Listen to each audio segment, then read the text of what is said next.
Dombivli MIDC phase 2 मधील Ambar chemical कंपनीत गुरुवारी दुपारी लागोपाठ 3 स्फोटांनी अख्खी डोंबिवली नगरी हादरून गेली।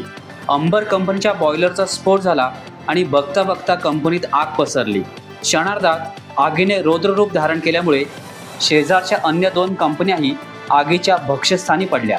एकीकडे वाढत जाणारी आग आणि दुसरीकडे लागोपाठ होणारे महाभयंकर स्फोट यामुळे आजूबाजूचे नागरिक जीव वाचवण्यासाठी अक्षरशः पळत सुटले।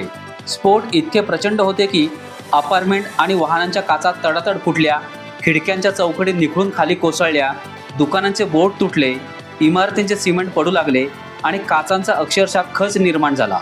त्यातच सर्वत्र धुराचे लोट निर्माण झाल्यामुळे भयान वातावरण बनले। स्फोट, भीषण आग, धुराचे साम्राज्य, आरडाओरड, तुटलेल्या फुटलेल्या खिडक्या, बचावासाठी पळणारे नागरिक, आग आटोक्यात आणण्यासाठी सुरू असलेले प्रयत्न, त्यातून निर्माण झालेला गोंधळ, असे भयावह चित्र सध्या तरी पाहायला मिळते। मुख्यमंत्री एकनाथ शिंदे, उपमुख्यमंत्री देवेंद्र फडणवीस, उद्योगमंत्री उदय सामंत यांनी गंभीर दखल घेऊन प्रशासनाला तातडीने उपाययोजना करण्याच्या सूचना केल्या आहेत। या घटनेमुळे केमिकल कंपन्यांच्या स्थलांतराचा मुद्दा पुन्हा एकदा ऐरणीवर आला आहे।